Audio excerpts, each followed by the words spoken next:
भूतों का घर। एक गांव में एक ब्राह्मण था। वह एक कथावाचक था। पुराण आदि सुनाने में वह बहुत ही प्रसिद्ध था। इसलिए दूर दूर के गांवों से बराबर उसे बुलावा आता था। एक दिन 10 मील की दूरी से उस ब्राह्मण को बुलावा आया। उस रात को उसे पुराण सुनाना था। वह वक्त पर घर से निकल पड़ा।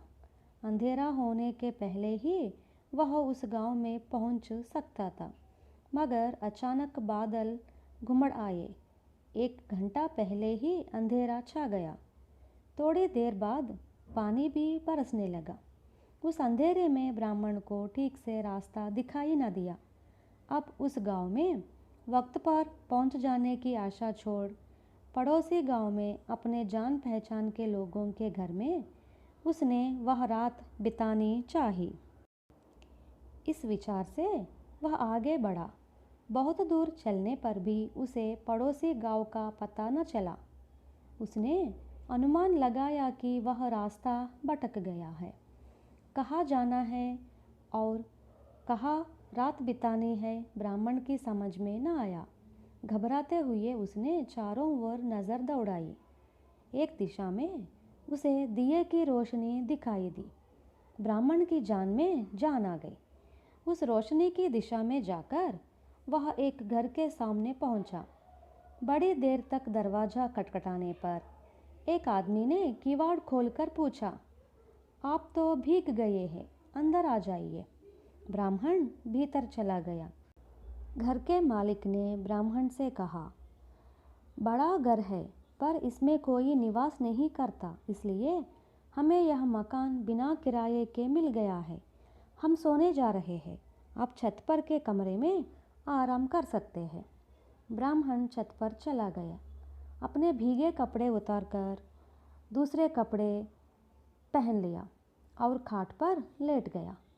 वह थककर शिथिल हो गया था, इसलिए उसे जल्दी नींद आ गई, मगर थोड़ी देर बाद भूख लगने से उसकी नींद खुल गई।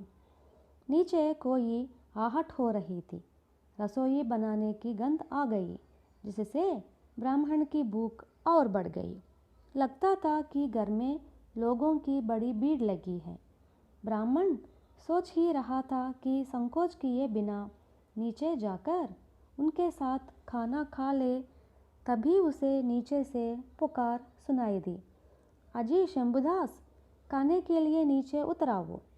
ब्राह्मण का नाम शंभुदास न था, फिर भी वह जल्दी जल्दी सीढ़ियाँ उतरकर नीचे गया। नीचे बैठक में काफ़ी संख्या में औरत और मर्द इधर उधर घूम रहे थे। एक और थाली परोसे गए, खाना परोसा जा रहा था। कुछ लोग थाली के आगे जाकर बैठ रहे थे। ब्राह्मण भी एक थाली के आगे जा बैठा। उसे संध्या वंदन की याद आ गई। जल्दी संध्या वंदन समाप्त करने के ख्याल से ब्राह्मण ने हाथ में जल लिया और उच्च स्वर में कहा, उत्तिष्ठन्त भूत पिशाचः। ये शब्द कहते उसने पानी आगे छिड़क दिया। दूसरे ही क्षण सभी लोग गायब हो गए। थालियाँ और परोसे गए पदार्थ भी गायब थे।